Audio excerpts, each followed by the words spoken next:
Well, hello, and welcome once again to 25 o'clock. I'm your host, Dan Drago. Thanks for being here. Thanks for joining me on the show. This week, the guest, Hardwork Movement, amazing, outstanding, inspiring hip-hop act from Philadelphia. Got to sit down with Sterling Duns and R.B. Ricks of the group Hardwork Movement. Got to talk, got to chat, got to laugh. We laugh a lot in this conversation. I'm not going to lie. That's not a warning. I mean, maybe it's a warning. If you're adverse to laughter, that's a warning. If you're adverse to laughter, it's a warning of many things. Like maybe you're going to have a hard time in life if you're adverse to laughter. Anyway, great conversation with Sterling Duns and R.B. Ricks of Hardwork Movement here on the show. We'll talk more about the guys and the group in just a moment. But first off, if you're new to the show, old to the show, medium to the show, check out 25o'clockpod.com. That's our website, our home on the internet. And you can do all kinds of things there. You can check out all the old episodes, streaming for download. There's a lot of them. There are 122 previous episodes to this one. And they're all there. They're all up for you for free to do with as you wish. You can also check out the mailing list. Sign up for that. Find us on Facebook, Instagram, Twitter. Check out the Friends and Neighbors page. That's where I link anyone and everyone who's ever been on the show. So if you're listening to an episode and you like who I'm talking to, check them out on the Friends and Neighbors page. Give them some love. Give them some attention. Give them some money. Sure, why not? Money. Let's just get right to it. You can do all that at the Friends and Neighbors page. You can do all that at 25o'clockpod.com. I want to say one thing about this episode before I get into talking about Hardwork Movement. This episode, the conversation was recorded by me in my, in the 25 o'clock studios as usual, but it was produced and edited by someone different. It was produced and edited by Kyle Pulley, who is a producer at the Headroom studio in Philadelphia. I had Kyle on the show back in the day, as well as his studio partner, Joe Reinhardt. I had him on way back, probably around episode 20 or 21. Anyway, Kyle lent a hand on this episode and did the edit for me, and I was very happy to have him do it. You can check out more stuff about Joe and Kyle's studio at headroom.studio. I didn't know .studio could be a .thing now, but that's really cool. Headroom.studio. They got a snazzy website right there. You're gonna really just want to dive into the website and also everything else they do. You can also check out Kyle. Kyle plays bass in the band Thin Lips. Check them out at xxthinlipsxx.bandcamp.com. They put out a great new record in the fall of 2018 called Chosen Family that you would enjoy. And it doesn't matter which you I'm talking to, any of you. If you're listening to the sound of my voice, you would enjoy that record. So check out some of Kyle's work over there. And big thanks to Kyle for helping me out on this episode. But let's talk about hard work real quick. Hardwork Movement. Find their music at hardworkmovementmusic.com. As I said at the top, I talked to Sterling Duns and R.B. Ricks. And other members of the band include Jeremy Keys and Rick Banks. Those are the four core MCs, but there are many other members of the band. I did not write them all down, but give me 1 second here. Here we go. So as I mentioned, Sterling Duns, Jeremy Keys, R.B. Ricks, and Rick Banks. Those are the four main MCs of the band. But you also have Marty Gottlieb Hollis. He plays the trumpet and does a lot of the arrangement with them. Becca Graham, she also plays trumpet.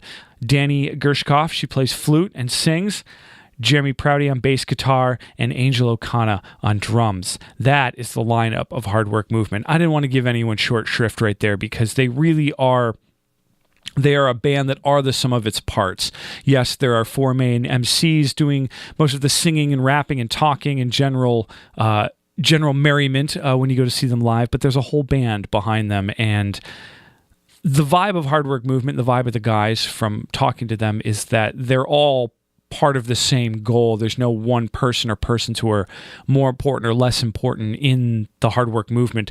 They are, for lack of another term, a collective is what they are.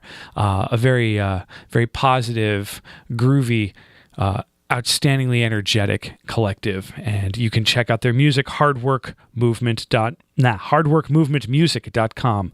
I wanted to do it again and I almost did it wrong. Hardworkmovementmusic.com. So let's get right into it. Let's get into my conversation with Sterling Duns and R.B. Ricks That's Dwight Dunstan and Rob Ricketts, as they're known outside of the movement. Let's get right to my conversation with them here on 25 O'Clock.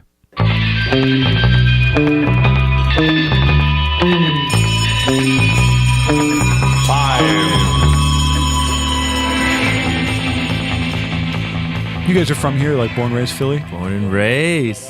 What part? Born and raised. I'm from West Philly, Overbrook. Yeah. That's where Will Smith's from. Will Smith is from. I was actually almost in the song Getting Jiggy with It. Like you personally? Me personally. No, it was filmed up the street from my house. Getting Jiggy with It. Oh, like the video? Yes, okay. A scene from the video. I thought you meant like in the song, like he was writing the song. Oh, that would have been sick. He's like, man, let me name check my man Sterling. Right, Sterling Duns. He was preaching. He saw me. He saw what was coming.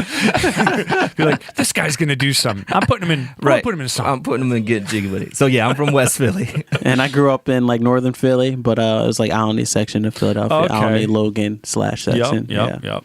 So when I always like to kind of get a feel of people's sort of early experiences with music, not even like just what were your households like for music? I mean, was there did you grow up musicians in your family, a lot of music in the household, that kind of thing? Yeah, so in my household, my mother was a singer, so she gospel all day, like all year round, all day.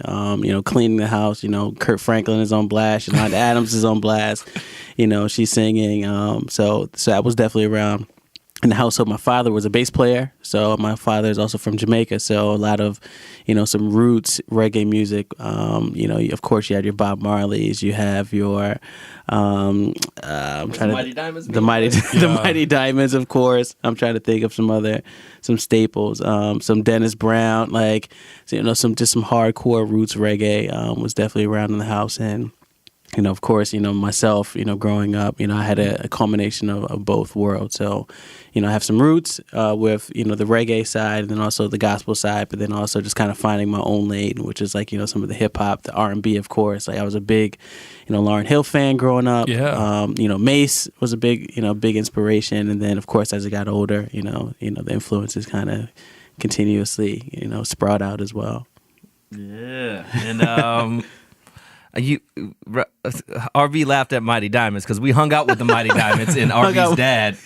And I just recently sent him a video of him interviewing. It was like this historic Jamaican band, Oh, your dad knew them? Yeah, so my father, I don't even know how he knew them and like what the connection was, but long story short, so we had a radio station when I was in college. It was called G-Town Radio, and we had a reggae show, my father and I. And so while we were on this quest for, just like discovering, not even discovering new music, but just like interviewing people, Duns was around, and it had to be like maybe a summertime break or something. And my pop just hit us up, was like, yo, the Mighty Diamonds are performing in Philly. And I'm just like, all right, like that's what's up. But they're also at the hotel, so we should go through and interview them and like hang out with them. I'm just like, all right, like, okay, whatever. So we were at the hotel. It's like it's a little shady hotel on City Line Avenue. It's right at City Line and Belfield. It's like maybe like the Presidential or like the Motor. It's that hotel. That hotel. That big kind of office blocky. It's area. A big office block. It's right across from like the Honey Grove there now. And so it's like you don't really know it's a hotel, but it's definitely a hotel. So we went in there. And it was just like the legendary, reggae, the Mighty Diamonds is in there just like hanging out, just like chilling, just shooting it. And we're just in there and done. My pop was just like, yo, like, hey, give him like an intro and like ask him some questions. And Dwight was like, all right, like, cool, I'll do it.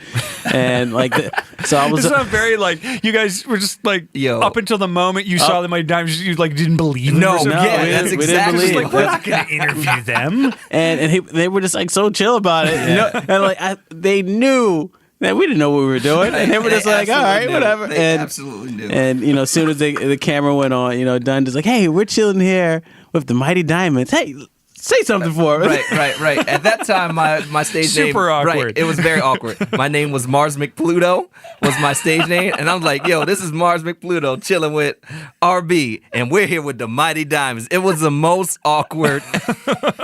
Do you ever remember that old SNL bit with Tim Meadows of the late night Black History show called Perspectives? No. And he would constantly every 2 minutes be like, it's 4:33 in the AM, and you're watching Perspectives. And then just reintroduce the guest, like I was saying earlier about podcasts that like to announce themselves. Exactly. Yeah. Exactly. That's what it was like. Yeah, and I that's sent great. him, and I had a clip of it, and I sent it to him more recently, and we just had a nice just kick laughed. because that We was just it had to be laughed. what, like 7 years ago. 7 years ago, Yeah. 7, 8 years 2011, ago. 2012. So the sound of Sterling's voice was not quite the same as it is 2010. now. It might have been Much more mature, Yeah, it was- yeah. calming voice at that time. It was very Life was a little bit different. Hi, this is Mark McPluto. Oh my gosh. Did you guys play like when you were younger too, like play music in school or play music in the church and things like that? Yeah. I played violin for about 7 years, from like 5 to 12, 6 to 13. I did not like it, but everybody in the house that I grew up in had to play an instrument. So, Did your parents play too? my dad played the drums. So he was a drummer. There was a drum kit in the basement.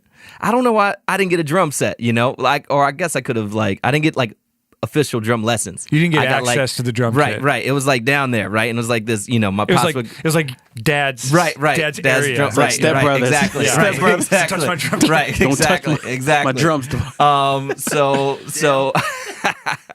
So I did that, and I also sang on the choir in church. So that was like the musical part of it, or the lyric part of it. But the instrument was the violin. Did you play? Yeah, so I played the recorder, of course. Come on. and maybe like first grade and second grade. Driving parents crazy since the dawn of time. Yes. So Mask Off was one of my recording hits. No. So I played the recorder for a little bit, but then I also played the piano for a little bit. So I played the piano for maybe about like a year, 2 years, and that was pretty much about it. Yeah. That was about it, just as far as my were done. You're like, instrument this is hard. as a youngin'. Going back to the recorder. And then, Sterling, we picked up the guitar, and then Sterling kind of introduced me to playing the guitar a little bit. So I started playing the guitar. But just like as my dad was a bass player, I'd never had like a formal bass lesson, or my mother being like a singer, never had like a formal singing lesson. I'm just, off pitch in the shower, and just, it was bad. It was bad. And then how did you all find each other? Because there's four core MC, like the four of you are kind of like the core of the band. I would imagine the original members of the band as well. How did you all find each other? What are their names again? Yep. So I wrote them. Good. I wrote them down. That was great, smart of me. Great. We got Keenan. Yes. And we got Jeremy. Yep. Yep. We got Jay Keenan, Keys, AK, Rick yeah. Banks. Yep.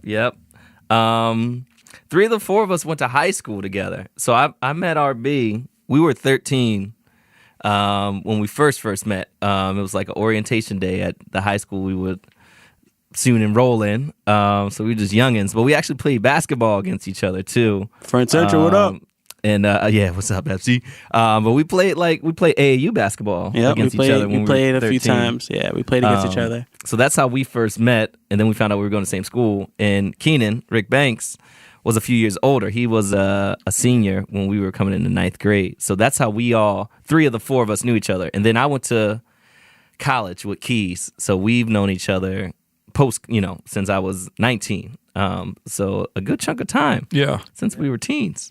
Yeah. And then when did you all get it in your head to do the group together? Yeah, that was 2012. It was 2012, right? For Hard Work? Yeah, 2013. It's probably 20. I always tell the story in different ways. Had to be 2012. It was probably 2012. maybe like the end of 2011, but probably more so It was 2012. It was. So we I had moved back to the area, and I was like, yo, I've always loved rapping. I've always loved like being together with the homies.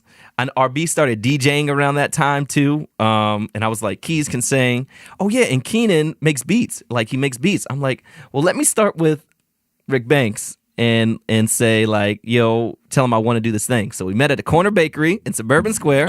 True story. I opened that one. I just as a side note, in my regular like working life, I opened there. I helped open there because I had already worked for the company. Here in So the you're city, telling but- me right now, Dan, that you are the reason. I was there. You were 5 there. degrees separation. You were Is it 9 degrees or 5 degrees of separation? It's just one here. It's just This one. is Well, one. yeah, This we're is 1 degree now. Cut out all the. Oh, yeah. So Keenan made the beats, brought the beats to Corner Bakery. I was like, give me those beats. I rapped over the beats. We were like, yo, your rapping was dope. Keenan rapped over a few. We were like, we should perform a show. RB, you like you DJ, right? How about you play DJ during this joint? Keys, you sang, right? Sang some hooks on these joints. And that was like the first, that was some of the very beginnings of what happened. So yeah. I mean, that's quite an undertaking to like want to put together such a large ensemble and then still be kind of new at the live game. How did you guys kind of, where did you guys draw influence, or how did you guys kind of work out how the show was going to go? Which is not to say you guys have a scripted show by any means, right. but you kind of have your beats. I've seen you guys enough times to kind of, just kind of see the flow of the show. It starts like this, and then, I mean, it takes a lot of work. I mean, we've had a lot of shows where we failed. I think a lot of our biggest. That's so key. Yeah, we learned how to perform because there were times we would go to World Cafe, we'll stand in line for their open mic, you get there late and you have one song to perform, or you have half a song sometimes. You have 3 minutes, 11:30 or midnight. Yeah. So I mean, you have to be able to energize, or you have to be able to turn ahead.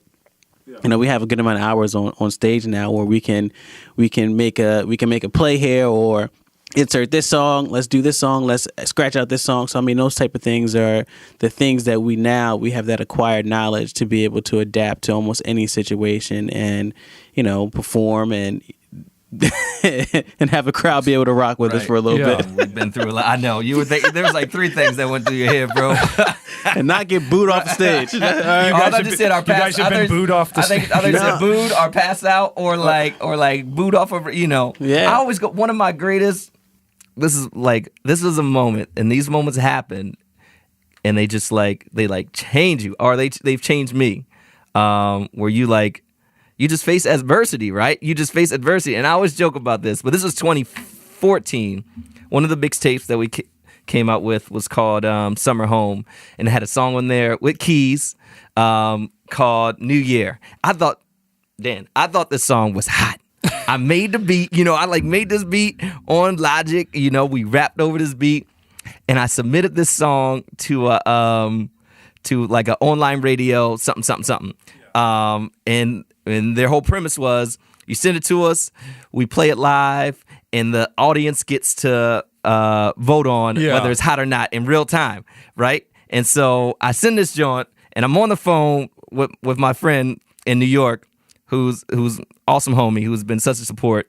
And I'm like, yo, homie, I'm on this radio thing, you should tune in. This is gonna be crazy. I tell some people online to tune into this thing. And they put the song on, boom, it starts bumping. I'm feeling it. My homie's like, oh, that's okay. But the people start commenting, right? In real time. In real time. Oh, no. And I'm on the phone with my homie who I had a crush on before. We were friends by then, but I was definitely trying to impress this person. We just became great friends. But I was I was in my bag trying to impress my homie.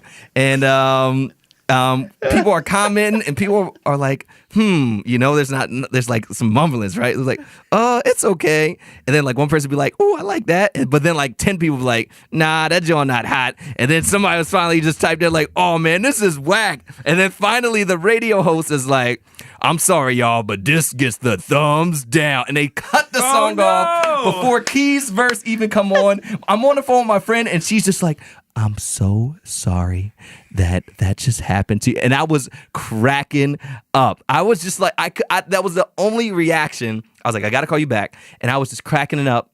And I was like, never again, no matter how long we make music, will that kind of thing happen? Will I not there was just something that just clicked in me in terms of my musicianship, in terms of getting more potent with the message, in terms of my competitive edge. I was like, which I think some of those things, I think those things are needed to survive, to thrive, but also in the music industry, but also to make the best kind of music, right?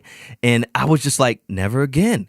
And it was in that moment, and there's other moments, but getting booed on that moment when we got together as 9 of us, in the back of my mind, I was like, we'll never get booed with the 9 of us. I took that back in 2014, 15. I know how it feels, right? I want us to be so tight so that we don't have to go through that. We don't have to be up at 1 a.m.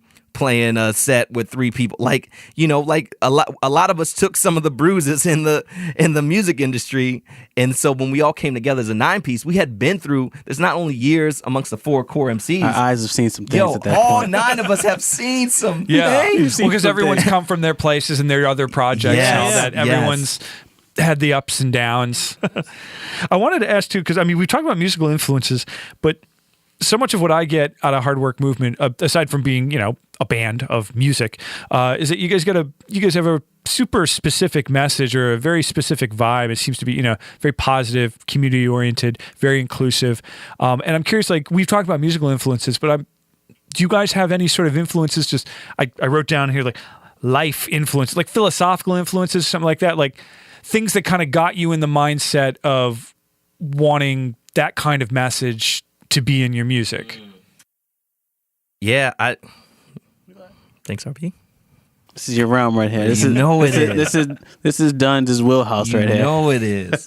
Yeah, the philosophical stuff. They laugh at me. They all laugh at me now. I can say some things, and it wouldn't be as nearly as deep or potent. Yo. Definitely, James Baldwin, Bayard Rustin, Black Quaker activist, Black gay Quaker activist. We got Audre Lorde. We got Octavia Butler. We got Bell Hooks. These are certainly, when I think about sort of the artistic canon of, and those were all African American artists who were deeply inspirational.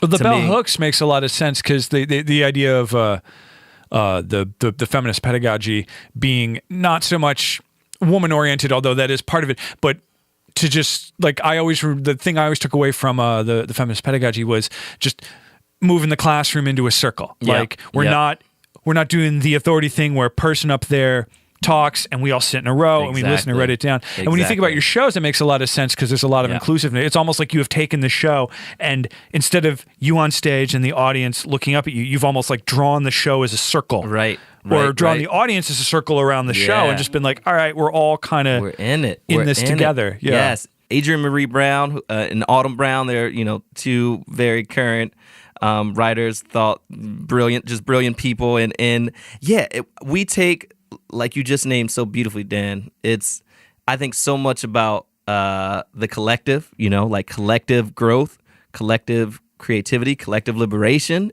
I think our group, when you look at the 9 of us and all the different walks of life that we come from, we're defying so many things that have been set up to get in the way of us like really connecting with one another. Like there's no real reason why, me, black guy from West Philly, should be vibing with white guy from the burbs, our lives were separated for so long, growing up in 2 different walks of life, but somehow music brought us together.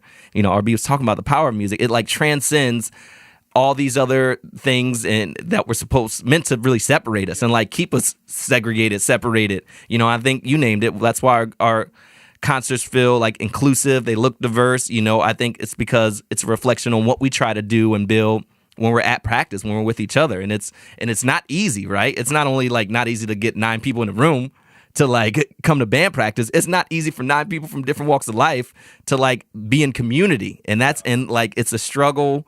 But, I think in that struggle, there's so much growth, right? In that pain, there's so much growth. In that trying to like knocking our heads, trying to see eye to eye, which we have, I would say, we envision such a more connected, collaborative world, and we really have to model that if we want to see it come into fruition. Yeah, because at the original dawn of hip hop was all about, I think.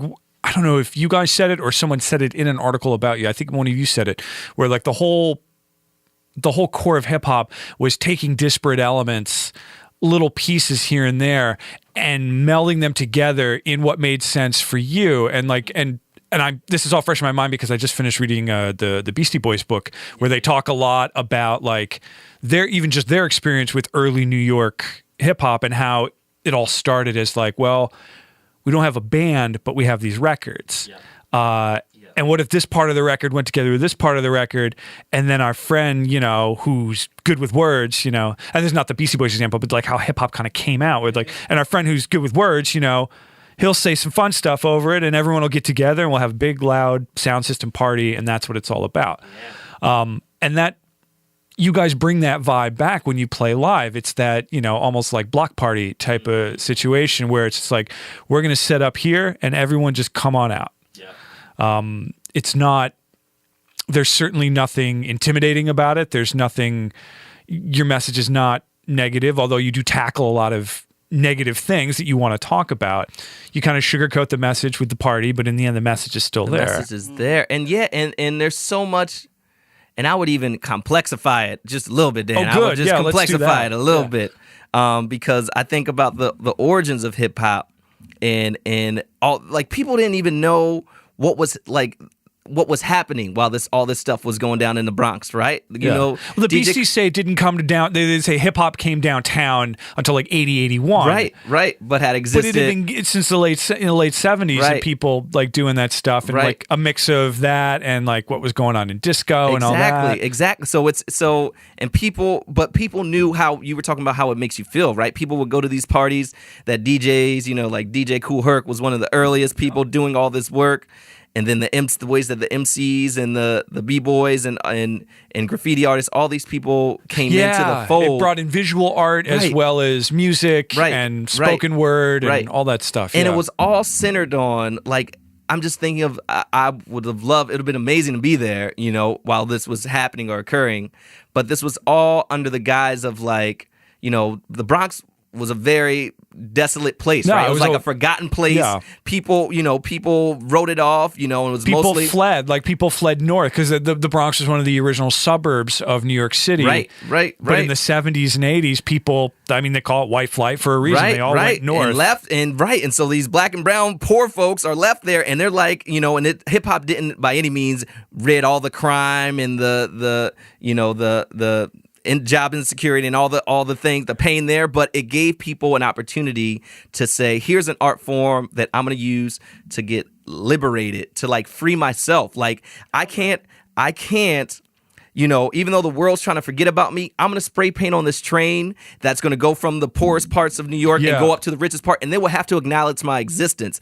I'm going to break my body and be in my body in ways that I've never been before, you know, to just show that I do own my body. I'm going to spit this verse, or I'm going to throw this party and have fun and just like feel so much joy, even though there's so much, you know, pain and just oppression that's been put on me from around, and just like the beginnings of that, and you know, the ways that gangster rap comes out, or like, you know, pop music and all, you know, there's like different reasons why different genres come out. And I think a lot of hip hop very early was speaking to like the real experience of folks that were on the radio and making records, right? But I think this art form, we really try and get back to the root. Like, what's our most authentic story? What do we have to say? And how do we like really root in an idea like we can all get free from, you know, from being a part of this movement, from using hip hop, right? It's like people would go to those parties and they would love them. Like, white people, black people, you know, all kinds of people would come to these parties and like, you know, feel some sort of liberation and freedom. And that's because, like, at its core, when it was born, it was like its inception, it was about freedom, right? Feeling free. And that's just what we try and tap into every show, you know, every show. You want to add anything? No, I mean, you complexified it just fine. Yeah, you complexified it very, very well, very well. I'll kind of just let it breathe on that. When you guys write, like, not just the music, but when you guys are sitting down and writing verses, do you like when you guys are up there singing, rapping? Are you singing what you wrote? Do you guys write for each other? Does it kind of get passed around, and sort of every song can be a little different from the other ones in terms of who writes what and then who performs what? Yeah, our writing process has really developed over time. I mean, it's when we talk about expression, I mean, there's sometimes, you know, if you look back in our early stages where that expression is literally off kiltered from anything else. You know, my expression is in one song is totally different than, you know, Dunn's expression, totally different than yours, and all in one song. So I mean, we've started to do much more collaborative work in terms of our writing process now. So, you know, if there's, you know, obviously it always starts with an idea or a sound in which that we think we hear from a song, or at least what one person thinks that they hear from a song. We send out a theme, at least, that we would like to kind of stay centered around, and we kind of write towards there. But I mean, even still, you know, there's a lot of times when, you know, I'll rap something and it's like, that might not be it. Like, can you, like, you know, my verse is talking a little bit more about this area as opposed to what you're saying. Like, can we find a center balance or a piece? Oh, yeah, here's something interesting I wanted to talk about. We'll see where we go with this. Where did it go? Oh, yeah, this is one of the last things I wrote, because I was writing a couple things about race, and we've covered a lot of that already. But then I'm like, I'll just read you what I wrote. We'll see what we think of it. Does it get tiresome to constantly be asked to be ambassadors of black culture to a white-dominated music press and mainstream? Like sitting on the side of the table for me, and me just a dude who like I'm cool, like I'm open, but like at some point, do you ever be like, do I have to explain all of? Am I even capable of explaining all of this to this one guy so he can write about it, put it on his podcast, put it on his blog, etc.? Because I always think of that as I meet more and more artists of all walks of life, gay, straight, black, Latino, Asian. I'm like, you ever get tired of just being in the room and just being like, hey, you, what do black people think about this? And you're just like, well, it's complicated. Yeah, because you guys do a decent amount of music press, and a large part of music press, especially because you guys seem to include a whole lot of you guys seem to attract a whole bunch of audience where everyone seems to be into it. I'm just curious what, if there's ever times where you're just like, I don't know. Yeah, I think for me personally, I think it feels good because a lot of times I think as if I'm going to speak from the leader of the black community now. Tell me what literally every African black American person thinks about this. No. And some not from America too. If you could include them as well. Oh my days. You call them. Yeah, we talk all the time, so I'm since being the leader here and the Chapman of the. Before I came here, they told me to tell you. Just give your answer, RB. No, but I feel like we've been oppressed for so long and been voiceless for so long, so I don't really mind it too much, and I don't feel like I've been in enough media to feel as though I'm championing the black culture, to be honest. So it's refreshing when I hear that right now at this stage. Anyway, I may have a completely different answer in 3 years from now if I constantly get asked, what does it feel like to be a black man with dark skin? But I don't really have that too much. But honestly, I think for so long it's been almost taboo to kind of ask about and to kind of talk about race and what the feelings of African American male is, or what my perspective is. That I don't have an issue talking about my perspective, or what I feel as though if I'm going to talk for black people or a certain segment of black people of what things of which we kind of want to be talked to or how we want to be addressed. I don't have an issue talking about that right now, and I don't have any qualms about that. Yeah, and I appreciate you using I statements. Because we can only speak for ourselves. That's it. I only know me. You only know you. I can only do what I'ma do. Yes, RB, quote RB. Yeah, it feels. I think it's such a blessing to be able to be on stage and to share our ideas and visions with the world, or be in front of a microphone, whether with you or we've done other interviews or typed up things, and be able to share our vision for the world. And if it feels both like a responsibility, and also because we have the platform that we do. And certainly, like we can't really.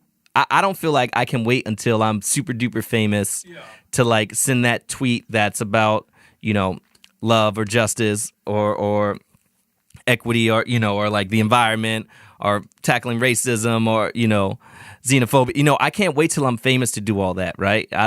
I'm really I was gonna do that whether you invited us on this show or not, And if you think about the people in your life too, the teachers and people that you've come along with, none of them were famous. None of them waited until like, I'm going to wait till I have the right audience to talk to this about. Yeah. And it does, like, does it get, being for me, being a black man in America it's a beautiful struggle. There's like so many things that have, I've been afforded so many opportunities, and there's so many ways that daily there's just like traumas or slights or things that make me question, right? Like what it's like, just being in this body, but I'm really trying to cultivate like and operate from like a sense of being grounded and like true understanding of who I am and what I'm trying to do, and if opportunity presents itself and I'm just like, that's really going to take energy that I don't have, then I'm just going to be like, Dan, I'm sorry, we're not going to do it, like, we're just not,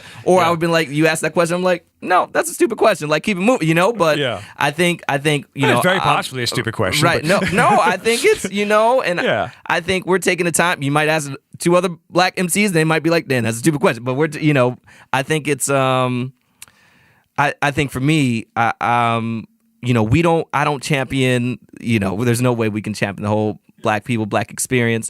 If you were only voyeuristic about that question, I feel like you even providing this platform, it feels authentic, right? The relationships you've been building with artists, you're building with us, and giving us a platform and being in the struggle of liberation with us, right? If you're only like, yeah, I hope those 2 black guys get free someday, I'm like, well, that'd be pretty messed up. But like, you supporting our shows, being in it with us, like helping to support our message and put it on, like there's ways that I feel the authenticity there, and like knowing that our lives, like I'm not free unless you're free, you're not free unless I'm free, and just like both of us knowing that I feel like that's what I want in all my relationships, for them to be that authentic. So if I feel that it's not, I think I choose, I'll definitely be more discerning with how I choose to show up in that relationship. And there's been times where I do that. I'm just like, yeah, we're not going to talk about that, and that's just how it is, at the end.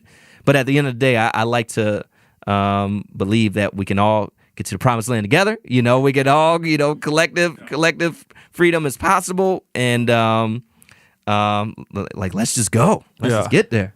Well, gentlemen, thank you so much for coming. Thank you for having Thanks us. for Hard work in the talking. building. That's right. It was great to make this happen. Yeah. You're listening to 25 o'clock. No. If you just tuned in, If you're just tuning in. we have hard work here, 25 o'clock. And I know you guys got a show coming up end of February, but this probably won't be out in time for that. But go to the site, find all the information. You guys got a good sized body of work out there too. For sure. Check it out, and more tunes coming soon. The summertime, we just released our latest project this past November, Playing with Fire. It was a small EP. That's a great that we EP. I released. listened to that today. Appreciate it. What's your favorite song? Put you on the spot. I don't know names Put you on the of spot. things, Put but you on if the I spot. open it Put you on up, the I'll tell you. The first one. How to make you feel? It made me feel great. There we go. That's even better. That's all that matters. That's even better. The That's vibe even is better. good. The lyrics are great, just for like one pass through. Because I'd heard the other records, and when I went and jumped it today, I go, oh God, there's another one. Do you have a favorite Hardwork Movement song? This is RB. You doing your poll? I have to. Now, I am the worst with song titles. At some That's point, all you good. get to an age where you just can no longer retain what a song is called. That's all but about. one of the- But and that's my nice way of just sort of circumventing that right there. Right. No, that's one of the perfect. first times I saw you guys opened up. The way you opened up was you all kind of came on and you're kind of busting up with each other, and you just kept saying the word work back and forth until it became rhythmic to the point, and then it turned into that song right there. And to me, well, the first time I saw that, I was just like, I'm like, oh, that's some next level shit right there. I'm like, that's great. You see us at the Fillmore? I saw you do The that. Foundry, rather? It might have been. I've seen so many shows that, but it was just such a cool way to see a show. Like, this is your opening song, but rather than just coming out and being like, we are the band and here's our opening. Back to that bell hooks, man, where like, who knows where the authority begins, or like there is no beginning or ending. There's no person in charge right here.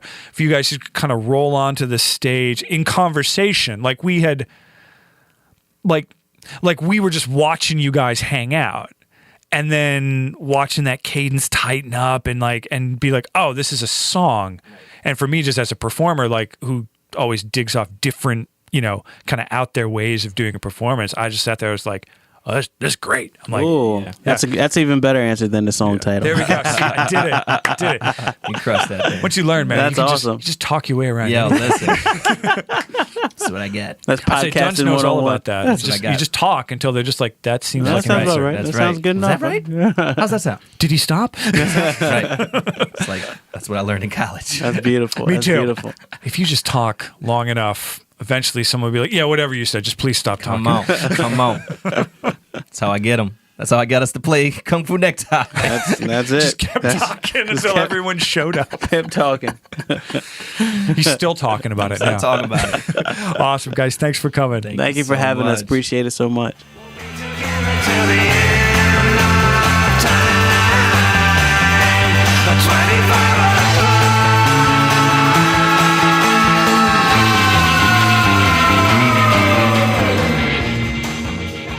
that's the show for this week. Thank you so much for listening. Thank you for hanging out. Thank you to the gentlemen of Hardwork Movement. Thank you, Sterling Duns and RB Ricks of the band, for coming over, for talking, for being solid dudes. I had a great chat with them, and I was so glad to have them. So glad to find out more about Hardwork Movement. Check out their music, hardworkmovementmusic.com. Wow, if you're not ready to say that, hardworkmovementmusic.com. You can check out everything about them right there. And big thanks to Kyle Pulley of the Headroom in Philadelphia. It's a recording studio. He's the co-producer and editor on this show this week.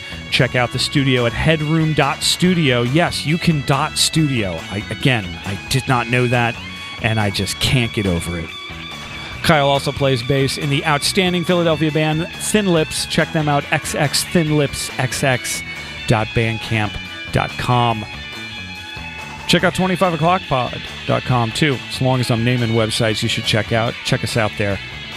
Thank you for listening to the show. Going to leave you with a song from Hardwork Movement. This is from their latest EP. It's called Playing with Fire. It came out late 2018. But if you're hearing it for the first time, then it's new to you. This is a song called I Do What I Do. You've been listening to 25 O'Clock. My name is Dan Drago. Until next time, take care of yourselves. Enjoy music from the Hardwork Movement.